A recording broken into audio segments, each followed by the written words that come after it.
দিয়েছেন, তাতে তিনি ইস্তফা প্রকাশ করতে চান এবং তিনি বলছেন যে আরজিকর ইস্যু একাধিক কথা বলেছেন দলনেত্রী মমতা বন্দ্যোপাধ্যায়। কি বলবেন? দেখুন, জহর সরকার আমার কাছে পরম শ্রদ্ধেয়। জহর সরকার একজন কৃতি আমলা ছিলেন, বিশিষ্ট জ্ঞানী মানুষ, আমাদের দলের রাজ্যসভার সাংসদ। জহর সরকার যদি কোনো সিদ্ধান্ত নেন, সেটা তার একদম ব্যক্তিগত সিদ্ধান্ত, তার উপর কোনো মন্তব্য করব না। জহরদা শিক্ষিত মানুষ, দীর্ঘদিন আমলা, দেশের অন্যতম শীর্ষস্তরের সেরা আমলা জহর সরকার, এবং সংবেদনশীল মানুষ। তিনি কোনো একটি সিদ্ধান্ত নিয়েছেন, সেই সিদ্ধান্ত সম্পর্কে কোনো মন্তব্য করব না। শুধু এটুকু বলতে পারি যে উনি যে উদ্বেগগুলি প্রকাশ করেছেন বা ওনার যে কিছু কিছু পর্যবেক্ষণ রয়েছে, তার কিছু বিষয়ের সঙ্গে কোনো রকম দ্বিমত পোষণ করছি না। কিন্তু জহরদা তার মতো করে সিদ্ধান্ত নিয়েছেন, জহরবাবু তার মতো করে সিদ্ধান্ত নিয়েছেন, আবার সেটা তার, সেই সিদ্ধান্ত নেওয়ার স্বাধীনতা তার আছে। আবার আমরা, আমাদের মতো অনেক তৃণমূল কংগ্রেসের সৈনিক, যারা এই যে ঘটনাই ঘটুক, আমরা দলের বৃত্তে, দলের মঞ্চে, মমতা বন্দ্যোপাধ্যায়ের নেতৃত্বে, অভিষেক বন্দ্যোপাধ্যায়ের সেনাপতিত্বে এখনো আমরা দলের মঞ্চ থেকেই লড়াইটা চালাচ্ছি। আমরাও আশা করি যদি কোথাও কোনো ভুল ত্রুটি, শুদ্ধিকরণ, সংশোধন প্রয়োজন, সেই জায়গাগুলো পার্টি মমতা বন্দ্যোপাধ্যায়ের পদক্ষেপে, অভিষেক বন্দ্যোপাধ্যায়ের পদক্ষেপে নিশ্চিতভাবে সংশোধন করে নিয়ে সাধারণ নাগরিক, আমি বিরোধী দলের কথা বলছি না, ওদের কুৎসা নিয়ে আমি কোনো কথা বলছি না, তাদের জবাব আমরা রাজনৈতিকভাবে দেব, কিন্তু সাধারণ মানুষের একাংশের মধ্যে যে বিরক্তি, যে ক্ষোভ, যে উষ্মা, যে প্রশ্ন তৈরি হয়েছে, এগুলো আমরা দলের মধ্যে থেকেই, দলের নেতৃত্বের প্রতি পূর্ণ আস্থা রেখেই এই ন্যায় বিচারের দাবিও জানাচ্ছি। পাশাপাশি যেখানে যেখানে যে যে সংশোধনগুলো প্রয়োজন, আমরা আমাদের মতো করে দলের মধ্যে থেকেই সেই দাবিগুলো বা সেই প্রসেসটা আমরা দলকে বোঝাবার চেষ্টা করছি। আবার জহরদার, তার মনে হয়েছে যে তিনি তার মতে কোনো সিদ্ধান্ত নেবেন, ফলে এই বিষয়ে এটা সম্পূর্ণ তার ব্যক্তিগত সিদ্ধান্ত। জহর সরকারের সিদ্ধান্তকে সমালোচনা করছি না, শুধু এটুকু বলছি তার সঙ্গে কোনো যেন ভুল বোঝাবুঝি না থাকে, যে তার যে পর্যবেক্ষণ বা তার যে উদ্বেগ, তার কিন্তু এই একই সঙ্গে কোনো সাম্প্রদায়িক শক্তি বা কোনো অশুভ শক্তি মাথাচাড়া দিয়ে উঠুক, সেটাও তিনি চান না। কিন্তু কোথাও কিছু কিছু বিষয়ে তার কিছু উদ্বেগ তিনি প্রকাশ করেছেন এবং কোনো সিদ্ধান্ত নিয়েছেন। আমি শুধু এইটুকু বলবো যে তার যে উদ্বেগ, তার যে পর্যবেক্ষণ, তার কিছু কিছু পয়েন্টের সঙ্গে যেমন সাধারণ মানুষের কিছু প্রশ্ন, বিরক্তি সম্পৃক্ত, আবার তার কিছু কিছু বক্তব্যের সঙ্গে, তার কিছু পর্যবেক্ষণের সঙ্গে আমি বা আমার মতো অনেক সৈনিকও সহমত। শুধু তফাৎটা কোথায়, উনি ওনার মতো সিদ্ধান্ত নিয়েছেন, সেটা নেওয়ার পূর্ণ অধিকার ওনার রয়েছে। আবার আমরা মনে করছি এরকম একটা সময় যখন একটা খুব কুৎসিত ঘটনাকে কেন্দ্র করে নাগরিক সমাজের মধ্যে কিছু প্রশ্ন আছে, আবার নাগরিক সমাজের আবেগকে কাজে লাগিয়ে অন্য রাজনৈতিক দলগুলো বিষ ছড়াতে নেমেছে, এরম একটা সময় আমরা দলের বাইরে, সেটা আমরা ভাবতেও পারি না, সেখানে আমরা দলের মধ্যে থেকেই আমাদের যে বক্তব্য, আমরাও যেটা চাই, যেটা যেটা হয়তো জহর সরকার চাইছেন, যেটা হয়তো সাধারণ মানুষ চাইছেন, সেরকম এমন কিছু পয়েন্ট আছে সেটা আমরাও চাইছি, কিন্তু আমরা সেটা মমতা বন্দ্যোপাধ্যায় বা অভিষেক বন্দ্যোপাধ্যায়ের নেতৃত্বে দলের মধ্যে থেকে আমরা চাই দল এ বিষয়ে এমন কোনো ইতিবাচক, ভিজিবল, পজিটিভ স্টেপ নিক, যাতে সাধারণ মানুষের যে কিছু প্রশ্ন, কিছু বিরক্তি, কিছু ইস্যু ভিত্তিক ক্ষোভ আছে, সেগুলোকে প্রশমন করা যায়। আর এর সুযোগ নিয়ে কিছু বিরোধী দল তারা যে বিষাক্ত অপপ্রচার কুৎসা করছে, আমরা তার জবাব রাজনৈতিকভাবে দেব। কিন্তু একটা ঘটনায় যে সাধারণ মানুষের কিছু প্রশ্ন, কিছু দুঃখ, কিছু ক্রোধ, কিছু বিরক্তি হয়েছে এবং তার সদুত্তর দরকার এবং তার ভিজিবল পজিটিভ স্টেপস দরকার, সেটা আমরাও মনে করি। কিন্তু আমরা সেটা দলের মধ্যে থেকে দলের একজন সৈনিক হিসাবেই আমরা এখন করে যাব। কিন্তু তার মানে এই নয় যে আমি জহর সরকারকে তার ব্যক্তিগত সিদ্ধান্তকে কোনো সমালোচনা করছি, সেটা তার ব্যাপার, তিনি নিতে পারেন। আমরা আবার দলের, যখন দলকে একাধিক একটা খারাপ ঘটনা, যে ঘটনা অতীতে বাংলায় ঘটেছে, যে ঘটনা দেশের অন্যত্র সবসময় ঘটছে, সেই কুৎসিত ঘটনা একটা ঘটনা ঘটেছে, তার কয়েকটি পয়েন্ট নিয়ে মানুষ ক্রুদ্ধ, কিছু মানুষ ভুল বুঝেছেন প্রশাসনকে। এই জায়গায় দাঁড়িয়ে আমরা দলের সৈনিক হিসেবে মানুষকে এই বক্তব্যগুলো বোঝাবার চেষ্টা করব, সেইখানে আমাদের সৈনিকের ভূমিকাটাই আমরা পালন করব। আবার জহরবাবু প্রাক্তন আমলা ছিলেন, অনেক সিনিয়র জ্ঞানী গুণী মানুষ, তিনি তার মতো করে কোনো সিদ্ধান্ত নিয়েছেন, সেটা আমাদের শীর্ষ নেতৃত্ব বিচার করবেন। সেই বিষয়ে ওনাকে আমাদের স্তরে কোনো সমালোচনা, আমি সেই কথা যাচ্ছি না। আপনি ঠিক যে সময় দাঁড়িয়ে আপনি জহর সরকারকে প্রশংসা করছেন, কার্যত তিনি একজন দেশের সেরা অন্যতম আইএএস ছিলেন, তিনি আপনি বলছেন আপনারই দলের এক নেতা দেবাংশু ভট্টাচার্য তিনি কচুরিপানার সঙ্গে তুলনা করছেন এই জহর সরকারকে। দেখুন, একটা বিষয় হচ্ছে, আমি অন্য কারোর পোস্টে কোনো মন্তব্য করব না। আমার বক্তব্য, জহর সরকার কৃতি মানুষ বলেই তো আমরা তাকে রাজ্যসভায় পাঠিয়েছিলাম। তিনি দেশের অন্যতম শীর্ষ শ্রেষ্ঠ আমলা বলেই তো আমরা, এবং বাঙালি আমলাদের মধ্যে জহর সরকার একজন গর্ব, তো আমরা তো সেই জন্যই পাঠিয়েছিলাম। এইবার কোনো একটা কারণে তিনি একটা সিদ্ধান্ত নিয়েছেন, তার কারণটা একটা ভুল বোঝাবুঝির বৃত্ত, একটা কুৎসিত ঘটনা, সেটাকে কেন্দ্র করে একটা নানা ধরনের অস্থির পরিস্থিতি হয়েছে। তো আমরা যারা দলের সৈনিক, আমরা দলের মধ্যে থেকে মমতাদির নেতৃত্বে, অভিষেকের সেনাপতিত্বে আমরা চাইছি দল ভিজিবল পজিটিভ স্টেপস নিয়ে মানুষের, সাধারণ মানুষের যে প্রশ্ন বা ক্ষোভগুলো এসছে, আমরা দলের মঞ্চে থেকেই জনসংযোগের চেষ্টাটা করে যাব। তাতে যদি আমাদের বিষপান করতে হয় আমরা সেটা করব বা করছি। আবার জহর সরকার, তার মনে হয়েছে তিনি সরে যাবেন, এটা তার সিদ্ধান্ত, ফলে সেটাও একটা স্পষ্ট সিদ্ধান্ত যে আমি থাকছি না। আবার এটাও যারা যারা মানে অন্যভাবে সমালোচনা করছেন, তারা আবার জহর সরকারের মডেলটা ফলো করতে পারেন, যে আমি যখন ছাড়তেই চাই তাহলে আমি সবটা ছেড়ে আমি আলাদা থাকব।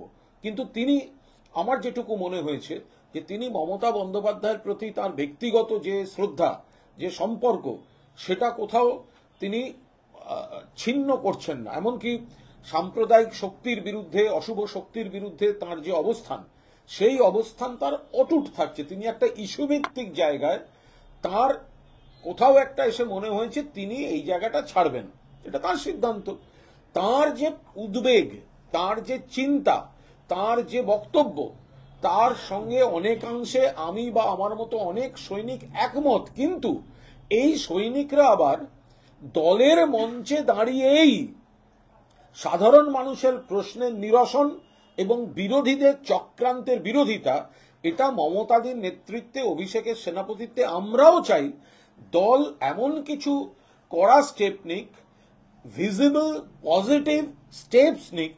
মানে এখন শুধু মিটিং বা মিছিল করে মানুষকে এই শুদ্ধিকরণ বলুন, সংশোধন বলুন, কিছু স্টেপস নেওয়া বলুন, যেখানে যেখানে ঘুঘুর বাসা আছে সেগুলো ভেঙে দেওয়া বলুন, এগুলো আমরা এখনো পর্যন্ত আমরা আশাবাদী যে মমতাদির নেতৃত্বে, অভিষেকের সেনাপতিত্বে এই প্রসেসটা হবে এবং তৃণমূল কংগ্রেস নিশ্চিতভাবে মানুষের কাছে গ্রহণযোগ্য দল।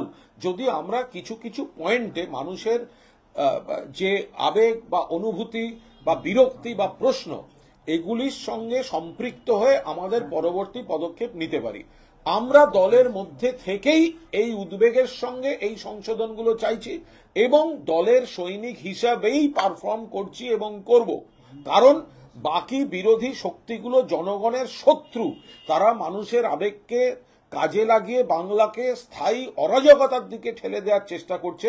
আমরা তৃণমূলের সৈনিক হিসেবে এই সময় আমরা সেগুলো বরদাস্ত করতে পারি না। আমরা সাধারণ মানুষের আবেগের সঙ্গে আছি, আমরা দলের মধ্যে থেকেই এই লড়াইটা লড়ব। আর জওহরবাবু সিদ্ধান্ত নিয়েছেন একটা অন্য অবস্থানের, তিনি তাঁরটা করবেন, তাই বলে তাঁরটা সমালোচনা করব, এটা একদম শীর্ষ নেতৃত্বের ব্যাপার।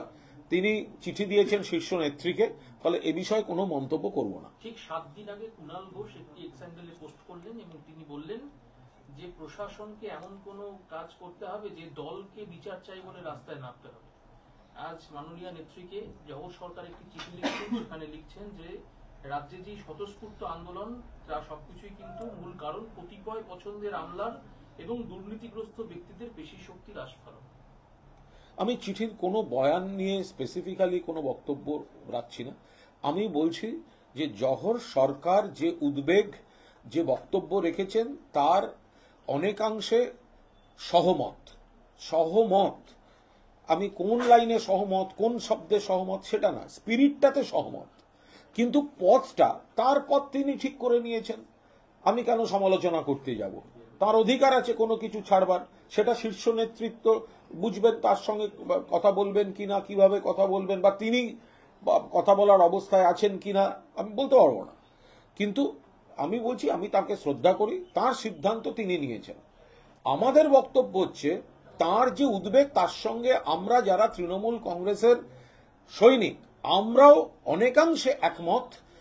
কিন্তু আমরা দলের মধ্যে থেকে এই ফেজে এই ব্যাটেলটা আমরা দলের মধ্যে থেকে চালাতে চাইছি, যে যদি কোথাও কোনো ভুল থাকে, যদি কোথাও মানুষ কোনো কারণে বিরক্ত হন, যদি কোথাও মানুষের কোনো প্রশ্ন থাকে, তাহলে দল এমন কোনো অ্যাডমিনিস্ট্রেটিভ ভিজিবল পজিটিভ স্টেপ নিক যাতে মানুষ সন্তুষ্ট হন। মানুষ তৃণমূলের প্রতি বারবার পূর্ণ আস্থা রেখেছেন, এখনো আস্থা আছে, ভবিষ্যতেও থাকবে। কিন্তু সেই জায়গাটায় দাঁড়িয়ে কিছু ভিজিবল পজিটিভ স্টেপস দরকার, সেটা আমরা দলের মধ্যে থেকেই আমাদের এই অবস্থানে আছি। তার জন্য কেউ মনে করেছেন দলের বাইরে যাবেন, তার অধিকার আছে। আবার আমরা দলের মধ্যে থেকে মমতাদির নেতৃত্বে, অভিষেকের সেনাপতিত্বে আমরা আমাদের বক্তব্যগুলো দলকে বোঝাবার চেষ্টা করে যাব। কুণালদা, জওহরবাবু শুধুমাত্র এই যে আন্দোলন বা এই আর্জিকর সেটা নয়, তিনি একটা জায়গায় বলছেন যে দুর্নীতি আর দলের একাংশের নেতাদের অন্যায় দাপট থেকে হতাশাগ্রস্ত হলাম। আবার বলছেন পঞ্চায়েত পৌরসভার সদস্যদের দামি গাড়ি ব্যবহার নিয়ে প্রশ্ন তুলছে। এটা তো একটা সার্বিক বিষয় নিয়েও প্রশ্ন তোলা। আমি আবার বলছি যে জওহর সরকার, তিনি আমার কাছে একজন শ্রদ্ধেয় ব্যক্তি, দেশের অন্যতম সেরা বাঙালি আমলা এবং অন্যতম সেরা আমলা। ফলে জওহর সরকার তার চিঠির কোন লাইনে কি লিখেছেন তার উপর কোনো মন্তব্য করব না। তার চিঠির মূল যে স্পিরিট, তার সঙ্গে অনেকাংশে আমরা তৃণমূলের অনেক সৈনিক আমরা সহমত। কিন্তু তার অবস্থান, তার যে পথ, অর্থাৎ তিনি একটা সিদ্ধান্ত নিয়েছেন, সেই সিদ্ধান্ত নেওয়ার অধিকার তার রয়েছে। আবার আমরা আমাদের মতো অনেক সৈনিক, আমরা মমতাদির নেতৃত্বে, অভিষেকের সেনাপতিত্বে আমরা চাইছি দল এই বিষয়গুলির উপর ভিজিবল পজিটিভ স্টেপস এমনভাবে নিক যাতে সাধারণ মানুষের, আমি বিরোধী রাজনৈতিক দলগুলির কথা বলছি না, সাধারণ মানুষের যে প্রশ্ন, ক্ষোভ যেগুলো তৈরি হয়েছে সেগুলোর পুরোদস্তুর নিরসন হয়। আপনি ভিজিবল চাইছেন প্রশাসনিক সিদ্ধান্ত, আর 24 ঘন্টার মধ্যেই নবান্নে বৈঠক ডাকা হয়েছে। সেখানে গ্রামীণ সড়ক থেকে শুরু করে বাড়ি, বিভিন্ন প্রকল্প নিয়ে সেখানে আলোচনা করবেন মুখ্যমন্ত্রী। তাহলে কি আপনি কিছুটা আশাবাদী? দলের তরফে কি বলবেন? আমরা যারা দলে আছি, যারা দলের সৈনিক, তারা তো আশাবাদী বটেই যে মমতা বন্দ্যোপাধ্যায়ের নেতৃত্বে, অভিষেক বন্দ্যোপাধ্যায়ের সেনাপতিত্বে এত বড় দল, এত বড় রাজ্য, এত বড় সরকার, ফলে বিপুল সংখ্যক ভালো কাজ হয়েছে, বিপুল সংখ্যক মানুষ উপকৃত হয়েছেন। আবার কোথাও কোথাও কতিপয় লোক এমন কিছু কাজ করেছে যেটা মানুষ অত্যন্ত বিরক্ত, মানুষ অত্যন্ত ক্ষুব্ধ, এবং এটাও অস্বীকার করার উপায় নেই, এগুলো সব আগেও হয়েছে। কিন্তু আজকের ইনফরমেশন টেকনোলজি, আজকের এত সংখ্যক মিডিয়া, আজকের হাতে সবার সোশ্যাল মিডিয়া, তাতে এগুলো দ্রুতভাবে কিছু ঠিক, কিছু বেঠিক, কিছু বস্তুনিষ্ঠ, কিছু প্ররোচক, এই খবরগুলো ছড়িয়ে পড়লে একটা বিরূপ প্রতিক্রিয়া তৈরি হয়। তো আমরা নিশ্চিতভাবে আশাবাদী যে তৃণমূল কংগ্রেস, যারা আমরা সৈনিকরা মমতাদির নেতৃত্বে, অভিষেকের সেনাপতিত্বে দলের মধ্যে থেকে লড়াই করছি, যে মানুষের মধ্যে যে কিছু সৃষ্টি হয়েছে, কিছু প্রশ্ন, কিছু ক্ষোভ, সেগুলো দলের নেতৃত্ব ভিজিবল পজিটিভ স্টেপস এর মাধ্যমে সেগুলো নিরসন করবেন। আর বিরোধী রাজনৈতিক দলগুলো যে কুৎসা করছে, সেগুলো আমরা নিশ্চিতভাবে তাদের পাল্টা যুক্তি, জনসংযোগ দিয়ে আমরা সেগুলো বুঝে নেব। আবার ব্যাক টু ব্যাক লালবাজার অভিযান, 9 তারিখ সিপিএম, 13-14 বামফ্রন্ট, এর আগে ডিওয়াইএফআই এসএফআই। আমি সিপিএম কে অনুরোধ করব একবার মনে করতে, যে লালবাজার অভিযানটা করছেন না, ওই ফিয়ার্স লেনের মুখে রশিদ খান চেনেন? কমরেড রশিদ খানকে চেনেন? ওই ফিয়ার্স লেনের ডান দিকের যে বাড়িটা, ওটা বাঁদিকে রশিদ খানের বাড়ি, আর ডান দিকে রশিদ খানের আগের বাড়ি, যেটা আরডিএক্স এ উড়ে গিয়ে শতাধিক মানুষ হতাহত হয়েছিল, বাংলার বৃহত্তম বিস্ফোরণ।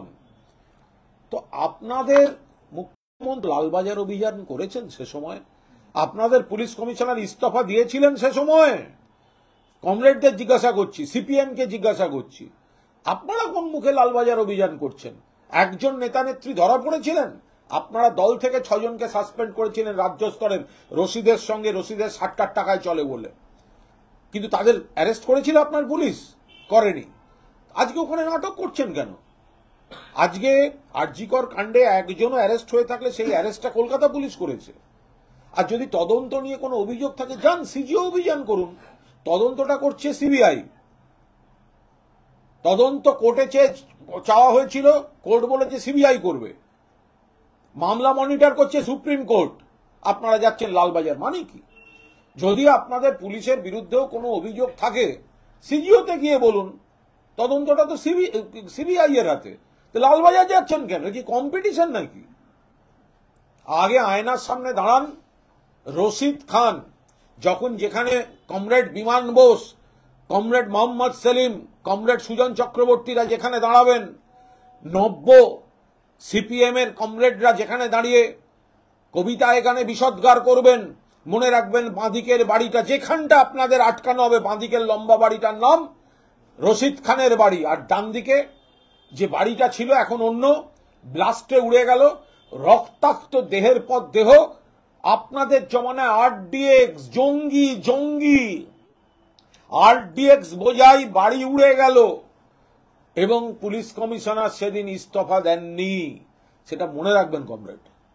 বলছেন কুণাল, কালকে তো আবার সুপ্রিম কোর্টের শুনানির কথা রয়েছে, আর সেই আবহে আজকেও বেশ কয়েকজন মানুষ এই রাত দখল, ভোর দখল, লাগাতার কর্মসূচি আজকে বিকেলের পর থেকে সাধারণ মানুষের রয়েছে।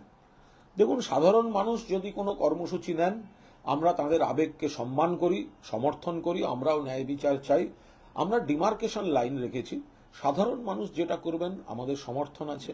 কিন্তু তার আড়ালে যদি কোনো রাজনৈতিক অপশক্তি অস্থিরতা তৈরির জন্য বিকৃত তথ্য দিয়ে, প্ররোচনা দিয়ে কোনো অস্থিরতা তৈরি করতে যান, আমরা তার বিরোধিতা করছি। আমরা মানুষকে বলছি তাদের ফাঁদে পা না দিতে।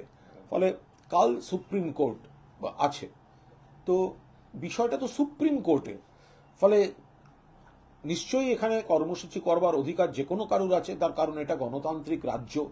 এখানে সকালে হোক, ভোরে হোক, দুপুরে হোক, বিকেলে হোক, সারা রাত হোক, সরকারের বিরুদ্ধে বলা যায়, নিজেদের দাবি খোলা মঞ্চে দাঁড়িয়ে বলা যায়, খোলা আকাশের নিচে দাঁড়িয়ে বলা যায়।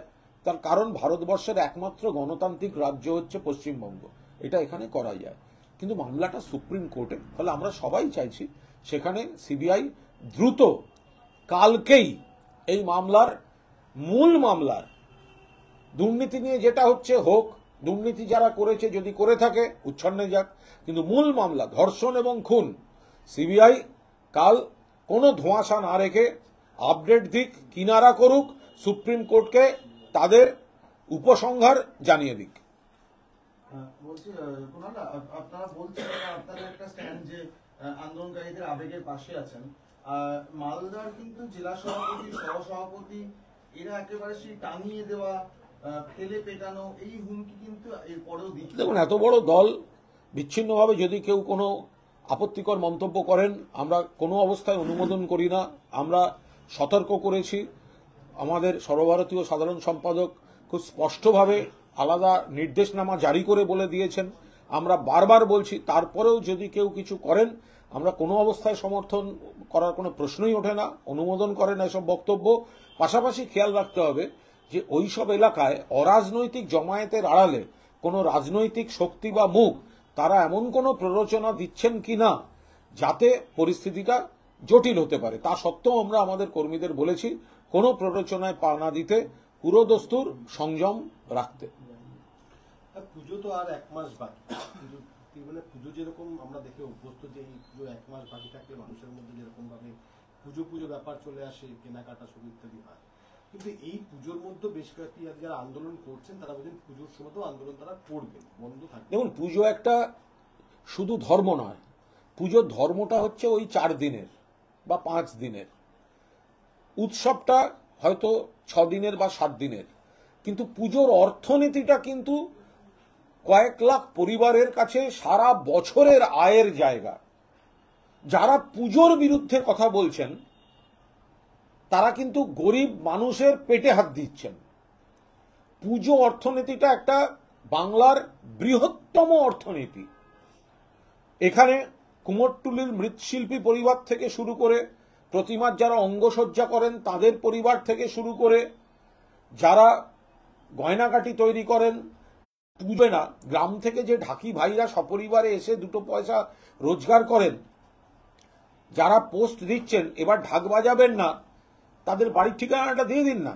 যে ঢাকিদের পরিবার যারা এই সময়টা রোজগারটা করে, আপনার বাড়িতে গিয়ে আপনার কাছ থেকে সেই টাকাটা নিয়ে আসবে, আপনি দিয়ে দেবেন। আপনি অন্যের পেটে হাত দিচ্ছেন কেন? আপনি পুজোয় কি করবেন আপনার ব্যাপার। ন্যায় বিচারের লড়াইয়ের সঙ্গে আপনি পুজো মেশাচ্ছেন কেন? পুজোটা শুধু ধর্ম নয়, পুজোটা শুধু যারা যারা এই ধরনের একটা ক্যাম্পেইন করতে চাইছেন, আমরা বারবার বলছি যে এই আন্দোলন বা নির্দিষ্ট কিছু জায়গায় জমায়েত এর জন্য যারা ছোট ব্যবসায়ী, যারা পুজোর সময় একটা বিনিয়োগ করেন, লগ্নি করেন, সেই জায়গাগুলো ডিস্টার্বড হচ্ছে। তারাও তো ন্যায় বিচার চান, তাদের ডিস্টার্ব করে কি হচ্ছে?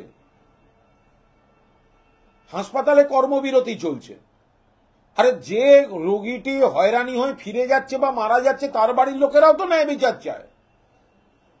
তো তাদের শাস্তি দিয়ে কি লাভ হচ্ছে? ব্যবসায়ীদের ব্যবসার ক্ষতি করে কি লাভ হচ্ছে? ফলে আমরা সেই জায়গাটা পরিষ্কার বলছি যে ন্যায় বিচারের লড়াইয়ের সঙ্গে পুজোটা মেশাবেন না, মানে এটা মিশতে পারে না।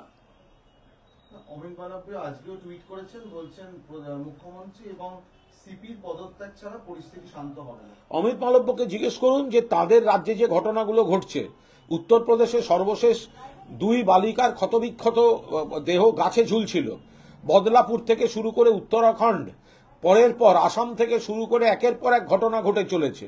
তো সেই ঘটনাগুলোর জন্য অমিত মালব্য তার কোন রাজ্যের কোন মুখ্যমন্ত্রী আর পুলিশ কর্তা রিজাইন করেছেন, অমিত মালব্যকে জিজ্ঞাসা করুন।